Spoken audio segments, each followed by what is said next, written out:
Bismillahirrahmanirrahim. Assalamualaikum warahmatullahi wabarakatuh. Waalaikumsalam warahmatullahi wabarakatuh. Alhamdulillah, hari ini saya bersama Ustadz Syarif LC. Beliau adalah mahasiswa pasca sarjana kampus apa, Ustadz?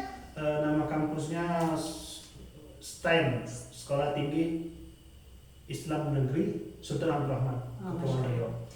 Di sini saya ingin bertanya sesuatu pada Ustadz Syarif. Iya, boleh, silakan. Sehat, Ustadz? Alhamdulillah sehat.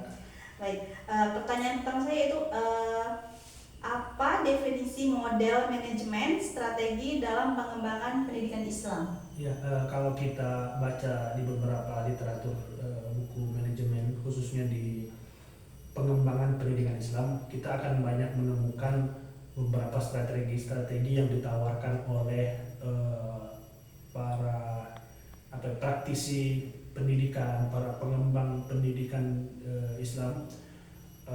Di situ beliau banyak mengatakan, para penulis-penulis itu banyak mengatakan bahwa pendidikan Islam itu memiliki strategi yang sangat luar biasa jika dibandingkan dengan pendidikan Islam, pendidikan pada umumnya. Yang pertama, pendidikan Islam itu salah satu strateginya harus jelas dulu visi misinya. Visi misinya harus jelas. Dari visi misi itu nanti bakalan disampaikan lagi perihal program apa yang ingin didesain. Itu yang pertama. Yang kedua yaitu tentang analisis lingkungan. Kalau seandainya kita mendirikan suatu lembaga di kepulauan atau di daerah Sumatera, tentu ada analisis lingkungan yang berbeda dengan ketika kita mendirikan lembaga itu di luar Sumatera. Itu yang kedua. Yang ketiga yaitu perencanaan strategis. Tentu ketika lembaga itu berdiri, kira-kira rencana apa yang akan dikembangkan di tahun pertama, tahun ketiga, demikian juga di tahun selanjutnya. Tentu rencana dan perkembangan itu memiliki pola-pola tersendiri ya. Yang selanjutnya yaitu tentang implementasi ya. Implementasi sudah sejauh mana ketika lembaga itu berkembang sudah sampai 3 tahun, 4 tahun atau bahkan sampai 10 tahun, sudah sejauh mana strategi tentang implementasi itu sudah dilaksanakan. Yang terakhir yaitu tentang evaluasi dan penyesuaian. Dari setiap jenjang pendidikan atau apapun tentang perencanaan yang dibuat oleh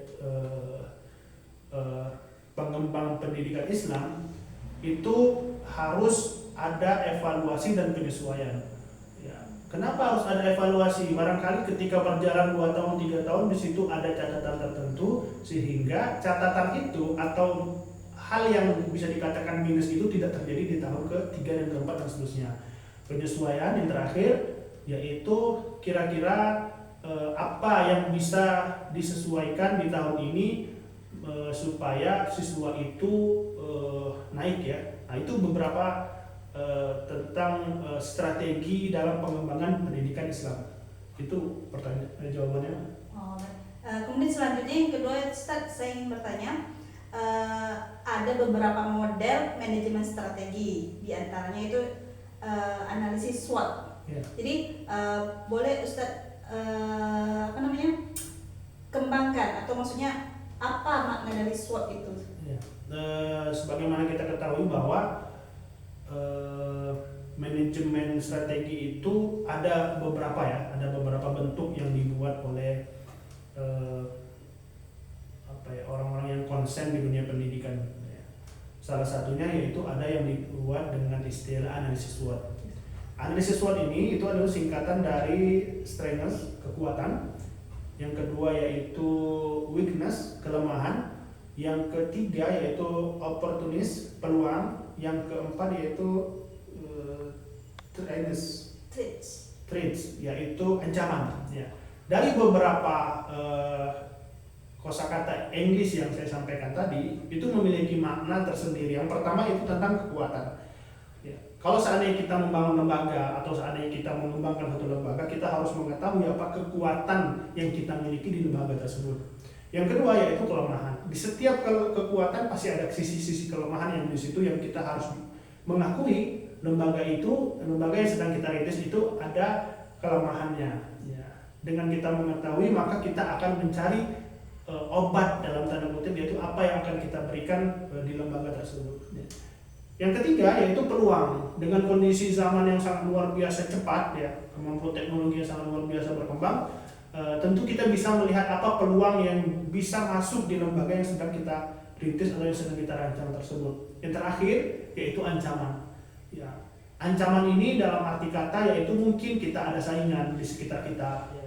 Mungkin kira-kira dalam ke depan itu catatan di lembaga yang sedang kita bangun itu apa. Ya. Nah, dari analisis SWOT inilah akhirnya kita bisa mengembangkan program-program yang akan kita bangun selama beberapa tahun atau beberapa dekade.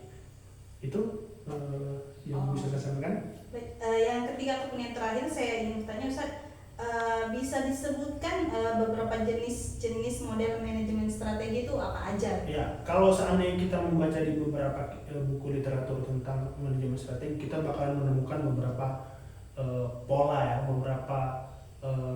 beberapa strategi yang ditawarkan. Maka salah satu yang dapat kita ambil dari yang pertama yang saya jelaskan tadi tentang analisis SWOT. Itu salah satu manajemen strategi yang umumnya, ya, itu digunakan di beberapa lembaga-lembaga yang ada di dunia pendidikan Islam. Yang kedua yaitu tentang Partners 5 Fortress Model. Ini salah satu bentuk yang juga tidak kalah urgen, tidak kalah penting yang dikembangkan di beberapa lembaga. Yang ketiga yaitu PDCA. Ini juga salah satu analisis yang saya kira di beberapa lembaga penting, ya, mempraktekkan tentang pola manajemen PDCA ini, dan masih banyak lagi. Kalau seandainya kita lihat itu hampir 10 lebih tentang konsep strategi manajemen pendidikan. Ya. Harapan kami di beberapa lembaga yang sedang berkembang atau sudah berjalan bisalah membaca kembali literasi tentang strategi manajemen pendidikan sehingga bisa menaikkan mutu pendidikan di lembaga tersebut. Mungkin demikian yang dapat saya sampaikan. Baik, Ustaz, itu aja yang saya tanyakan. Terima kasih untuk waktunya. Sama-sama, terima kasih. Assalamualaikum warahmatullahi wabarakatuh. Waalaikumsalam warahmatullahi wabarakatuh.